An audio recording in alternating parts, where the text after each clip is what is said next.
Le projet de loi travail, on l'a lu. Ça nous a pas plu. On est avocat de salarié, on va vous en parler. On va vous détailler les principaux dangers.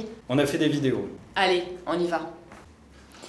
Dans une précédente vidéo, je vous ai parlé de l'inversion de la hiérarchie des normes, de la structure générale de la réforme du Code du travail, et on a vu que l'idée directrice était de donner plus de place à la négociation d'entreprise.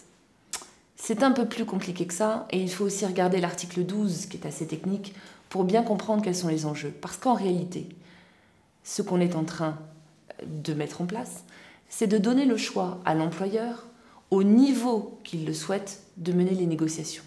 C'est-à-dire pas forcément qu'au niveau de l'entreprise, mais parfois au niveau de l'établissement, et surtout au niveau du groupe ou d'un ensemble de filiales.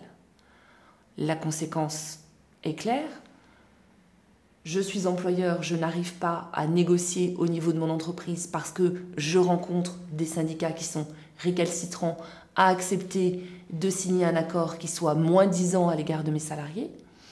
Je vais aller voir si au niveau du groupe, je peux soit négocier au niveau de tout le groupe ou d'un ensemble formé par certaines filiales, obtenir un jeu de représentativité syndicale plus favorable et des signataires qui vont accepter là où certains irréductibles gaulois dans certaines entreprises refusaient d'accepter de baisser le niveau des garanties des salariés. Et avec les dangers de la négociation de groupe, deux choses à vous signaler.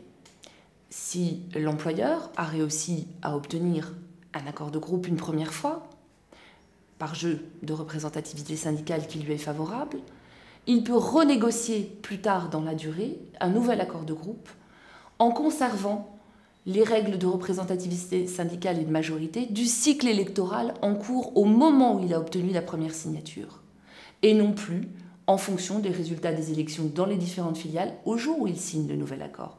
C'est dire si la garantie de la représentativité syndicale est passée à la trappe avec cette disposition. Autre élément essentiel, la négociation de groupe peut servir à geler complètement la négociation d'entreprise. La négociation de groupe peut remplacer les négociations annuelles obligatoires dans l'entreprise. La négociation de groupe peut également conduire à interdire dans les entreprises de négocier sur les mêmes thèmes, que ce soit pour le passé, en annulant les effets des accords précédemment signés dans les différentes sociétés, mais aussi pour l'avenir, en interdisant de signer des accords sur le même thème dans les différentes filiales.